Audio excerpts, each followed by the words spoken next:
پاکستان کا سیاسی نظام 6 سال کے طویل نیم آمرانہ دور کے بعد دوبارہ سے ٹھیک ہونے کی کوشش کر رہا ہے، ایک ایسے وقت میں جب پارلیمنٹ کو موجودہ وقت کے بڑے سوالات کے جواب دینے کے لیے ایک حتمی فورم کے طور پر سامنے آنا چاہیے تھا۔ ایسا لگتا ہے کہ ایسے تمام معاملات کی سربراہی عدالتوں کے ہاتھ میں آ چکی ہے۔ پچھلے کچھ سالوں میں جو معاملات پارلیمنٹ میں حل ہونے چاہیے تھے، سپریم کورٹ ان معاملات کا ثالث بن چکا ہے۔ ان خیالات کا اظہار سینئر صحافی اور تجزیہ کار رضا رومی نے اپنے ایک تازہ سیاسی تجزیے میں کیا ہے۔ رضا رومی کا کہنا ہے کہ سپریم کورٹ آف پاکستان کا 1 مارچ کا فیصلہ، جس میں صدر پاکستان اور گورنرز کو الیکشن کمیشن سے مشاورت کرنے کے بعد پنجاب اور خیبر پختونخوا میں انتخابات کی تاریخ دینے کی ہدایت کی گئی تھی، جس انداز میں اس از خود نوٹس کی کارروائی آگے بڑھی اور جس طرح عدالت عظمیٰ کے اندر بڑھتی ہوئی تقسیم عوام کے سامنے آئی، ان عوامل کے باعث سپریم کورٹ کا یہ فیصلہ تنازعات میں گر چکا ہے۔ اثر نو تشکیل پانے والے 5 رکنی بینچ میں شامل اختلاف کرنے والے ججوں جسٹس منصور علی شاہ اور جمال خان مندوخیل نے آرٹیکل 184(3) کے تحت عدالت عظمیٰ کے غیر معمولی دائرہ اختیار پر سوال اٹھایا، خاص طور پر ایسے وقت میں جب وہی معاملہ متعلقہ صوبائی ہائی کورٹ میں زیر سماعت ہو۔ رضا رومی کے بقول اس سے قبل از خود نوٹس کیس کی سماعت کرنے والے لارجر بینچ میں شامل جسٹس یحییٰ آفریدی نے اعتراض اٹھایا کہ فریقین کی جانب سے لگائے گئے عجیب و غریب الزامات اور غیر متزلزل سیاسی موقف سپریم کورٹ کو اس بات کی ضمانت دیتے ہیں کہ وہ حق پرستی کے اصول کو تقویت دینے کے لیے عدالتی تحمل کا مظاہرہ کرے۔ اپنے اختلافی نوٹ میں جسٹس آفریدی نے درخواستوں کو مسترد کر دیا تاکہ آئین کے تحت متعین کی گئی ہائی کورٹس کی درجہ بندی کی عدالتی ڈومین کی خلاف ورزی نہ ہو۔ رضا رومی کا مزید کہنا ہے کہ جسٹس اطہر من اللہ، جنہیں چیف جسٹس عمر عطا بندیال نے بینچ سے الگ کر دیا تھا، ان کے اختلافی نوٹ میں بھی جسٹس یحییٰ آفریدی کے موقف کی تائید کی۔ انہوں نے لکھا کہ چیف جسٹس کا حکم کھلی عدالت میں ہونے والی کارروائی اور حکم نامے سے مطابقت نہیں رکھتا۔ جسٹس اطہر من اللہ نے لکھا کہ صوبائی اسمبلیوں کی تحلیل کی قانونی حیثیت سے متعلق سوالات میں بنیادی حقوق کی سنگین خلاف ورزیاں شامل ہیں اور یہ کہ انتخابات کی تاریخ دینے کا معاملہ یقینی طور پر قبل از وقت تھا۔ رضا رومی کا مزید کہنا ہے کہ وفاقی وزیر قانون اور انصاف سینیٹر اعظم نذیر طاہر نے سپریم کورٹ کے فیصلے کو 3-4 کا فیصلہ قرار دیا۔ انہوں نے کہا کہ عدالت عظمیٰ کے بعض ججوں کو، جنہوں نے حتمی 5 رکنی بینچ کی اکثریتی رائے سے اختلاف کیا تھا، کو جان بوجھ کر بینچ سے الگ کر دیا گیا تھا تاکہ مخصوص فیصلے کو دوبارہ سے ترتیب دیا جا سکے۔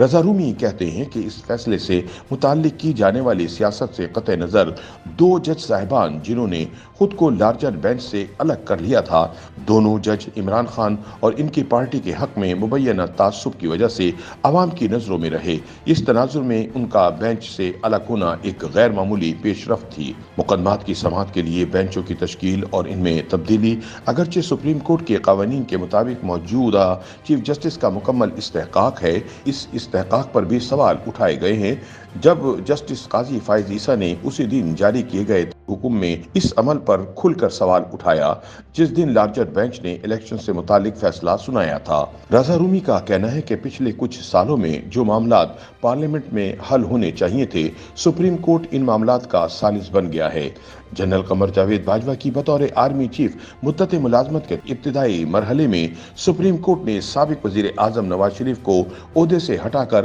اور انہیں تاحیات نااہل قرار دے کر خود کو ملٹری اسٹیبلشمنٹ کی شراکت دار کے طور پر پیش کیا تھا۔ تاہم دست و گریباں نیم جمہوری اداکاروں نے بھی اپنی طاقت سے دستبردار ہوتے ہوئے عدالتوں کو ایسے معاملات سلجھانے کی بھی راہ دکھائی جنہیں سیاسی میدان میں بہتر طریقے سے حل کیا جا سکتا تھا۔ کوئی تعجب کی بات نہیں کہ عدالتوں پر اب پیچھے کی طرف جھکنے اور ایک مخصوص سابق وزیر اعظم کی منشا کے مطابق فیصلے کرنے کے لیے قانون کو مسخ کرنے کا الزام لگایا جا رہا ہے۔ رضا رومی کے بقول پنجاب کے نامزد وزیر اعلیٰ کے خلاف ووٹ دینے والے پی ٹی آئی کے سابق اراکین صوبائی اسمبلی کی نااہلی سے متعلق تفصیلی فیصلہ ابھی آنا باقی ہے۔ بینچ فکسنگ کے الزامات اس وجہ سے اٹھائے گئے ہیں